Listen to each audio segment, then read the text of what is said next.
back. President Trump's approval rating matching his all-time high in the latest polls. Fox News polls out this morning. It is now at 49%. That is the same rating that Trump had in April of 2020. The president resonating with so many key groups, including women, Black Americans, and young voters, voters under 30 years old. In Congress, meanwhile, Republicans seeing 43% approval from voters, with 55% saying they disapprove. But it's a more dismal story when you look at the Democrats. 66% of voters disapprove of the job that Democrats are doing right now. Axios reports that more House Democrats are urging Senate Minority Leader Chuck Schumer to step down after he flip-flopped and supported the GOP funding bill to avert a government shutdown. They were mad about that.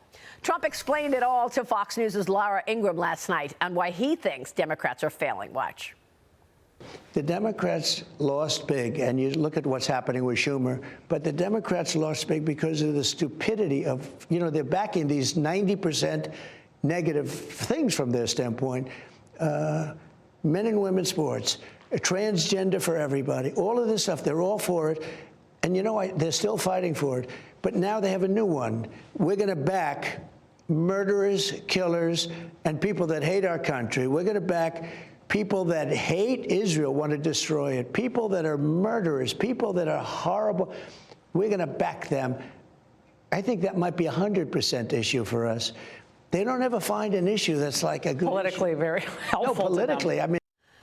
Joining me now is the chairman of the RNC, Michael Whatley. Michael, great to see you. It's great to be on with you this morning. Thank you so much for being here. So what does President Trump's approval rating now at another all-time high do for the Republican Party in general? Well, I think it shows that we're on the right path, right? His vision for America is a common sense vision. We want to have a strong America. We want to have strong borders. We want a strong economy. We want safe communities. These are things that the American people support. And as long as President Trump and his administration are moving forward with that agenda, he's going to remain popular. And as long as the Democrats are doing everything they can to oppose a common sense agenda for America, we're going to go ahead and see them in the 20s and 30s in terms of support. Well, President Trump told me the other day that he does support an increase in the SALT limit for the tax plan, and he thinks that would help certain congresspeople in New York and California coming up to the midterms. Amazing. You just came off of this very successful election, and now you're gearing up for the midterms. We are.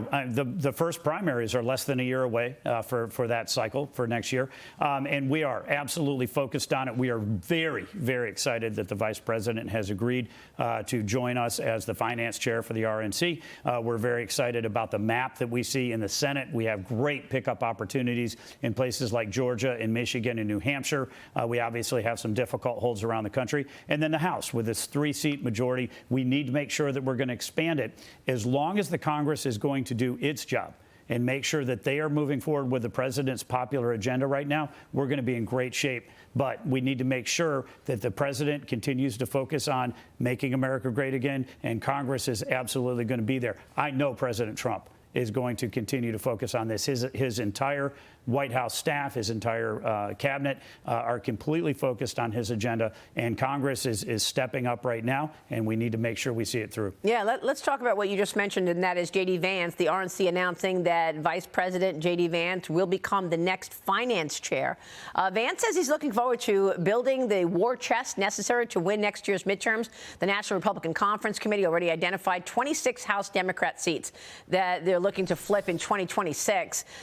Tell me about the finance chair being J.D. Vance, how that helps the RNC overall, and what is the plan to flip those Democrat seats? Well, look, we are so excited to have the vice president join us as the finance chair. First time that we've ever been able to do that. And I think it really just shows you how in sync we are at the RNC with President Trump and his agenda.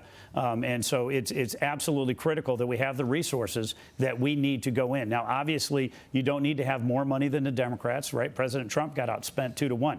But you have to have enough resources to be able to get your message out to the voters all across the country. And his willingness to invest time and effort into making sure that we have those resources is going to be absolutely critical for us going forward. Well, Democrats do seem to be in disarray right now, but they're trying to get their ducks in order ahead of these midterms. Yeah, well, look, as long as they're going to continue to focus on an agenda that is open borders, inflationary spending, men and women's sports, then they're going to continue to lose, right? But But we need to make sure that we're in a place with good candidates who are going to run good races. We're going to make sure that we're going to get out the vote, and we're going to protect the ballot. It all goes back to fundamentals. You're also keeping your foot on the gas in terms of election integrity. That was very important in this last election.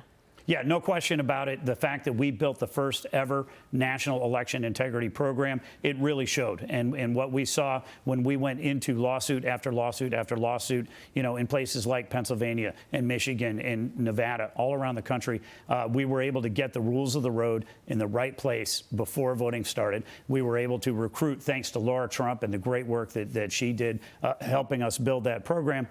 We recruited 230,000 volunteers, 6,500 attorneys to have in place every time a vote was cast and counted. Really makes a tremendous difference, and we are not going to let up on that. We're going to continue. We're working right now already with a number of states across the country to make sure that they're making the changes that they need to have the right rules of the road in place. For going into the midterms. Yes, ma'am. All right. And early voting already underway in Wisconsin's Supreme Court election. It'll determine whether the court remains a 4-3 liberal majority or flips back to the conservative-leaning majority. Both Elon Musk and George Soros spending big on this race. Wisconsin state Democrats pushing a congressional redistricting proposal, which could impact the midterms as well. That redistricting, I always question. Why do they do so much redistricting, and does that impact the win? Well, it absolutely does, right? And what we're looking at in this particular race is a Democrat candidate who is saying that she wants to redistrict the map and take away 2 Republican seats from our congressional majority. She's saying she wants to throw out voter ID. She's saying she wants to keep drop boxes in place.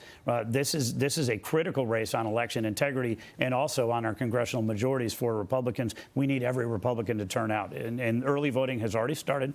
The race is going to be the elections on April 1st. Yeah, all of this as the administration keeps racking up wins, a lot of victories in just a 2-month period. One of the most recent and sort of amazing is Elon Musk's SpaceX bringing home the 2 stranded NASA astronauts. I mean, I could not stop watching this when they came back to Earth and splashed down in the Gulf of America, by the way. More attacks, however, on Elon Musk and Tesla breaking out this week. Tesla owners are being targeted now. A website reportedly doxing drivers of Teslas. They say they're not going to remove their information unless they sell their Tesla, Michael.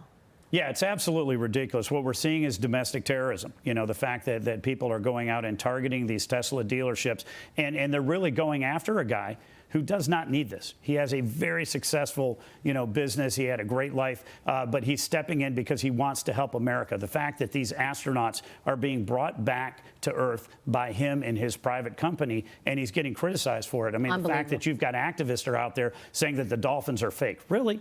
This is where we are as a country right now, that the Democrats are so opposed to everything that Donald Trump supports, that they're going to oppose having a private sector guy who can bring down our astronauts and keep them safe. Unbelievable. And by the way, there were only 2 Democrats that voiced concern over the doxing and over the vandalism of Teslas. Nobody else said a word. 1 senator, Democrat senator, 1 congressperson, senator, a Democrat congressman and senator. They're not saying anything. Michael, great to have you. It's great to be on with you. Thanks so much. Michael Whatley here. Stay with us.